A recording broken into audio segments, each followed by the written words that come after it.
Jambo wa Tanzania, jambo wananchi wote wa mkoa wa Mwanza.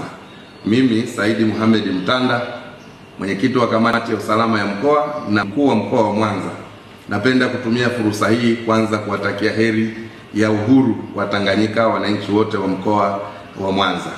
Aidha, nitumie fursa hii kuwashukuru sana wananchi wote wa mkoa wa Mwanza kwa kuendelea kuitikia wito wa serikali wa kuwataka kufanya kazi zao kwa amani na utulivu katika siku hii ya 9 Disemba, na wale ambao hawana majukumu mengi ambao hawana dharura kuendelea kusalia nyumbani na kuendelea kufuatilia shughuli mbalimbali kupitia televisheni na njia nyingine. Aidha, muda mfupi uliopita nimeona clip ikiwa inazunguka katika mitandao ya kijamii inayoonyesha kikundi cha wanajeshi wakiwasikiliza wananchi ambao wanatoa hoja mbalimbali.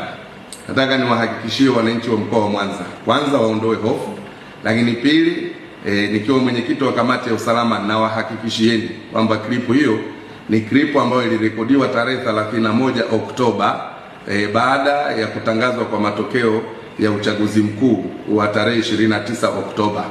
Ilikuwa ni siku 3 baada ya uchaguzi mkuu. Kwa hivi sasa na kwa hivi leo na hapa ninapozungumza nikiwa katika ofisi ya mkuu wa mkoa, saa 6:18 vyombo vyetu vya usalama vimenihakikishia, na mimi mwenyewe nimejiridhisha. Nimepita maeneo na mitaa mbalimbali nikiangalia baadhi ya wananchi wachache wakiendelea na shughuli zao, lakini hakuna mkusanyiko wowote unaoendelea na wala hakuna taharuki yoyote katika mji wetu wa Mwanza. Nimekuwa nikipata simu nyingi, siwezi kujibu simu moja moja. Kwa ujumla, nataka niwahakikishie Watanzania na wananchi wa mkoa wa Mwanza wawe na amani. Hali ya utulivu ni kubwa sana, tunawashukuru sana, na endeleeni kushirikiana na serikali. Klipu hiyo ipuuzwe, ni klipu ambayo ilipitwa na wakati. Nafikiri inatumika tu kama propaganda katika kipindi hiki ili kuleta taharuki kwa watu. Lakini hadi hivi sasa saa 6:19 ninapotoa taarifa hii nikiwa katika ofisi yangu ya mkuu wa mkoa wa Mwanza. Kwa hiyo Watanzania na wana Mwanza, kuweni na amani, endeleeni.